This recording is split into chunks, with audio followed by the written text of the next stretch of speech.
여러분 안녕하세요. 옥상형입니다. 오늘 여러분과 나눠볼 이야기는 실내 자전거를 타며 넷플릭스를 보거나 일을 하며 음악을 듣는 것도 안 해야 될까요? 라는 첫 번째 질문이었고요. 두 번째 질문은 인스타에 대해서 어떻게 생각하시나요? 라는 질문이었습니다. 사실 제가 조금 더 빨리 여러분이 저에게 질문 주신 거에 대한 답변을 드리고 싶었지만 생각보다 이게 어렵더라고요.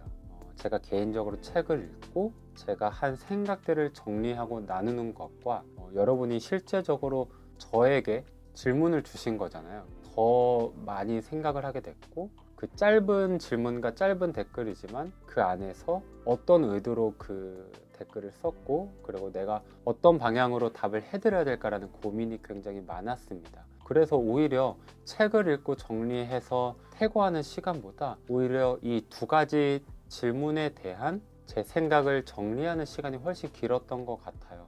그러면 바로 첫 번째 댓글에 대한 저의 생각부터 나눠볼게요. 실내 자전거를 타며 넷플릭스를 보거나 일을 하며 음악을 듣는 것도 안 해야 될까요? 라는 질문이었습니다.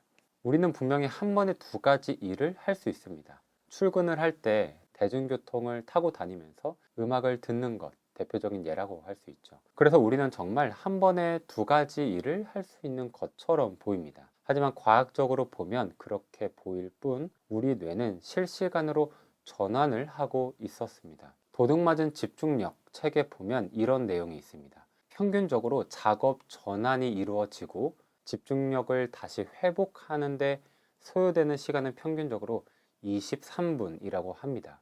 그러니까 우리 뇌는 결코 한 번에 두 가지 일을 동시에 병렬적으로 할 수 없고 계속 전환을 하는 건데 이 전환을 할 때 우리가 집중력을 회복하는데 걸리는 시간은 무려 23분이나 걸린다는 거예요. 그래서 저는 이런 결론을 내렸습니다. 수치로 증명될 수 있다면 그 결과를 바탕으로 행동을 결정하면 되고 느낌에 의존할 수밖에 없다면 과학적인 연구 결과를 신뢰하는 것이 합리적으로 보인다. 그래서 요즘 저는 책을 읽거나 글을 쓸 때 그 어떤 음악도 틀지 않으려고 노력합니다. 여전히 익숙하지 않고 쉽지 않은데요. 훈련이다 생각하고 임하고 있습니다. 왜냐하면 글을 쓰거나 책을 읽는 건 어떤 수치적으로 결과를 증명할 수 없잖아요. 그래서 결국에는 제 느낌에 의존할 수밖에 없는데 그렇기 때문에 저는 연구 결과를 신뢰하기로 했습니다. 만약에 헬스장에서 수면 유도 음악을 틀어놓는다면 그 헬스장은 장사가 잘 될까요? 왜 유독 헬스장은 비트가 빠른 신나는 음악을 틀어놓는 걸까요? 설명은 어려울 수 있어도 그 이유는 우리 모두가 어렴풋이 다 알고 있습니다. 그래서 저는 이렇게 나눠 보면 어떨까 합니다. 메인과 서포터. 헬스장에서 운동을 하는 것이 메인이고 그 운동을 더 효과적으로 할 수 있게 도와주는 서포터 역할을 하는 것이 신나는 음악이 되는 거예요. 그랬을 때 아까 전에 제가 말씀드린 수면 유도 음악이 틀어져 있다면 그거는 서포터가 아니겠죠. 이처럼 단순히 운동을 할 때 음악을 듣는 것이 좋지 않다라고 결론 내리기보다는 어떤 음악을 듣느냐까지 우리가 생각해야 될 것 같습니다. 이랬을 때 댓글로 주신 질문에도 적용해 볼 수 있을 것 같아요. 실내 자전거로 운동을 하는 것이 메인입니다. 그리고 넷플릭스를 보는 것이 서포터가 될 수도 있고 안 될 수도 있겠죠. 여기서 우리가 한 걸음 더 나아가서 생각해야 될 건 넷플릭스 플랫폼을 통해서 어떤 영상을 보느냐 하는 것입니다. 그래서 그 영상이 메인에 실내 자전거로 운동하는 것에 도움을 주느냐 서포터 역할을 하느냐가 포인트가 되겠죠. 이 첫 번째 질문에 대한 답글을 또 다른 분이 달아주신 게 있는데요. 넷플릭스, 재미있는 일, 보면서 운동, 하기 싫은 일을 같이 하게 되면 운동에서도 흥미를 느낄 수 있다고 합니다. 뇌는 이미 넷플릭스를 통해 도파민이 나오므로 운동도 재미있다는 착각.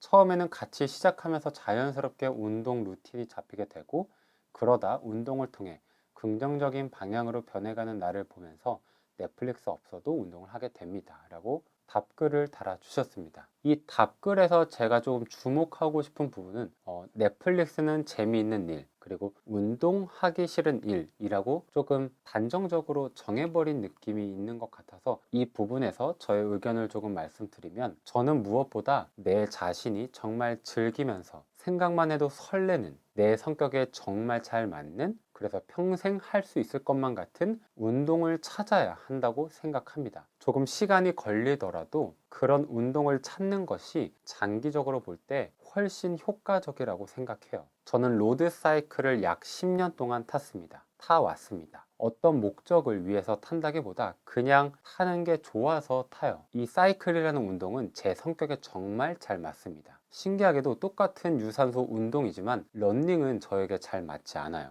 구기 종목도 저랑 잘 맞지 않습니다. 유일하게 사이클만 저랑 정말 잘 맞아요. 그래서 저는 평생 해도 즐기면서 할 수 있는 운동이 바로 사이클입니다.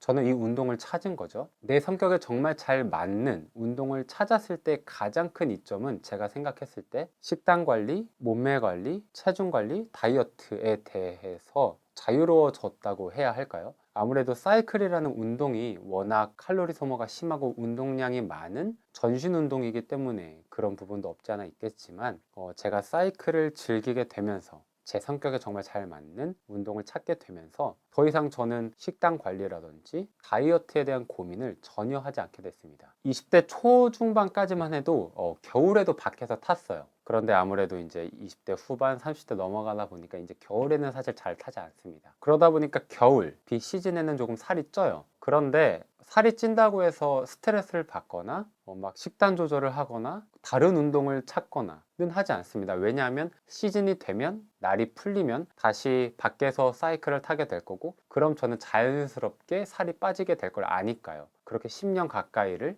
보내왔으니까요. 그래서 저는 운동이라는 것 자체가 하기 싫은 일이라고 조금 단정 지어서 생각하기보다는 내가 정말 즐기면서 내 성격에 정말 잘 맞고 평생이라도 할 수 있을 것 같은 운동을 조금 시간이 걸리더라도 찾는 것이 장기적으로 봤을 때 더 효율적이고 효과적 생각을 하는 겁니다. 이제 이 첫 번째 질문에 대해서 도파민 네이션 관점에서 한번 이야기를 나눠볼게요.